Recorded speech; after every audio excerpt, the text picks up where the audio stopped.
En ce moment, je sors 3 à 5 vidéos par semaine, mais s'il y a bien une vidéo que tu dois regarder maintenant tout de suite, c'est celle-ci. Comment faire pour être crédible sur les réseaux?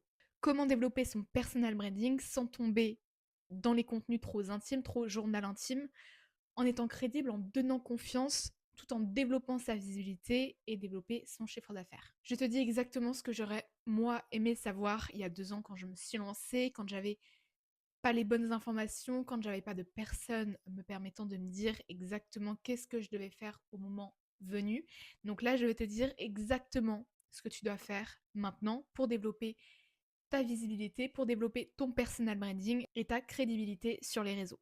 La première chose que j'ai faite, ça a été que j'ai arrêté de me justifier. J'ai arrêté de constamment essayer de me défendre. J'ai arrêté de me positionner sur les réseaux comme la personne que l'on devait choisir et qui avait besoin des clients. Je me suis toujours positionnée comme celle qui attire, littéralement qui magnétise. Ces personnes-là ont un problème, elles vont venir directement à moi. Je ne quémande pas justement la réaction, je ne quémande pas les clients. J'attire littéralement. J'ai arrêté en fait de me défendre. Justement quand on me demandait mais en quoi t'es différente, en quoi t'apportes quelque chose de nouveau. J'ai arrêté de vouloir prouver ma valeur et prouver au monde que j'en savais plus que la majorité. J'ai arrêté également d'expliquer mes choix en termes de mindset, en termes de switch d'identité, mais également en termes de business. Au niveau de mon offre, comment je sélectionnais mes clients, ce que je ne tolérais, ce que je ne tolérais pas. J'expliquais clairement ce que je voulais, ce que je ne voulais pas, et ça passait. Les gens venaient naturellement à moi parce qu'ils voyaient en ce que je proposais de la rareté, de l'exclusivité. Et c'est justement ce que j'apprends aux membres de mon groupe WhatsApp Brain Leaders Club, être perçu comme quelqu'un de rare, de demandé. Si tu veux le rejoindre, le lien est dans ma bio. Deuxième chose que j'ai faite, c'est que j'ai arrêté de donner trop de conseils. Aujourd'hui, tu as besoin d'un conseil, tu as besoin d'une information, tu vas sur ChatGPT et c'est tout. Tu ne demandes pas à des coachs en ligne, à part si tu as vraiment de la volonté, mais c'est dans des très rares cas. Tu vas tout simplement sur l'IA, tu vas tout simplement chercher l'information directement avec l'intelligence artificielle. Tu ne perds pas ton temps avec ça. Aujourd'hui, donc, l'information a une valeur perçue moindre par rapport aux années précédentes. Aujourd'hui, ça ne suffit pas de donner tes 3 conseils et d'espérer que ça va engager, d'espérer que ça va connecter, d'espérer que tu vas te démarquer au travers de ça. Si tu pars avec cette mentalité-là de vouloir aider tout le monde, de vouloir justement prouver, de demander que l'on s'intéresse à toi, tu vas tout simplement faire fuir les gens. Trop t'expliquer, trop te justifier, euh, trop être dans justement ta tête et pas dans le vécu, c'est ce qui va en fait faire fuir les gens parce qu'ils ne vont pas voir la valeur perçue que tu as. C'est-à-dire toi, ton histoire, ce que tu as vécu et compris le plus rapidement qu'eux. Ton compte Instagram, c'est pas un site web, ok?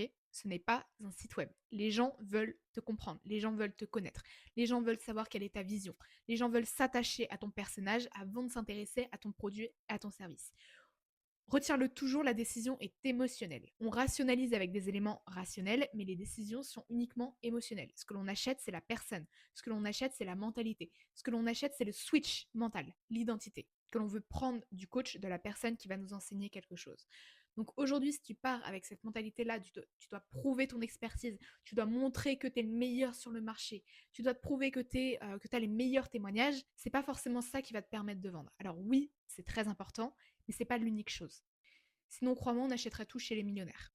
Donc aujourd'hui, je veux que tu retiennes une seule action de cette vidéo. Je veux que tu diminues le nombre de conseils que tu donnes sur les réseaux. Oui, oui, tu as bien entendu, tu vas diminuer le nombre de conseils que tu donnes sur les réseaux. Tu vas arrêter de te positionner comme plus tu vas donner, plus tu vas fournir et plus tu vas attirer. C'est pas comme ça. Même dans les relations sociales, on va faire un parallèle avec ça.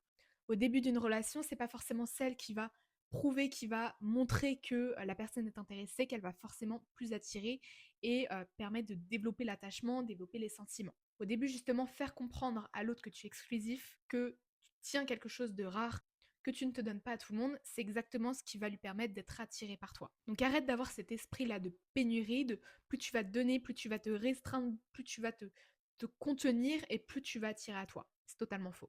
Donc si aujourd'hui tu donnais environ 5 conseils par semaine, réduit à 3 conseils par semaine.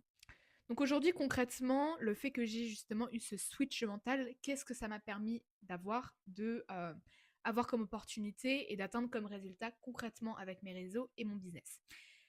La première chose que ça m'a permis d'avoir, ça a été évidemment plus de respect. Les gens te traitent différemment quand ils sentent que ce que tu proposes est rare.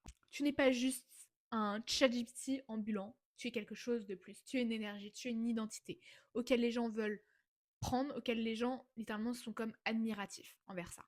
Deuxième chose que ça m'a permise de faire, c'est évidemment plus de confiance. Quand tu te positionnes en tant qu'experte, en tant que figure, en tant qu'autorité, les personnes littéralement sont attirées par toi. Elles te donnent bien plus confiance parce qu'elles te comprennent et parce qu'elles te connaissent. C'est mathématique. Troisième chose que ça m'a permis d'avoir, ça a été évidemment des personnes plus alignées, donc des clients qui me ressemblaient vraiment, des personnes avec qui vraiment ça matchait de fou. Je me suis rendu compte d'une chose, les personnes justement qui viennent directement de mes contenus, c'est mes meilleurs clients. Ce sont ceux qui ont le plus de résultats, ce sont ceux avec qui ça matche le plus, ce sont ceux avec qui c'est le plus fluide. A contrario, avec la prospection, c'est totalement différent.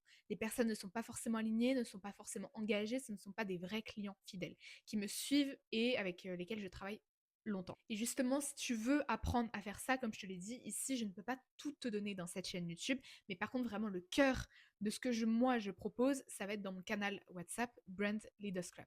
Là-bas, on est une communauté de 250 membres et j'apprends justement à des personnes comme toi, des entrepreneurs et des personnes déterminées comme toi, à développer son personal branding, sa visibilité et son autorité sur les réseaux.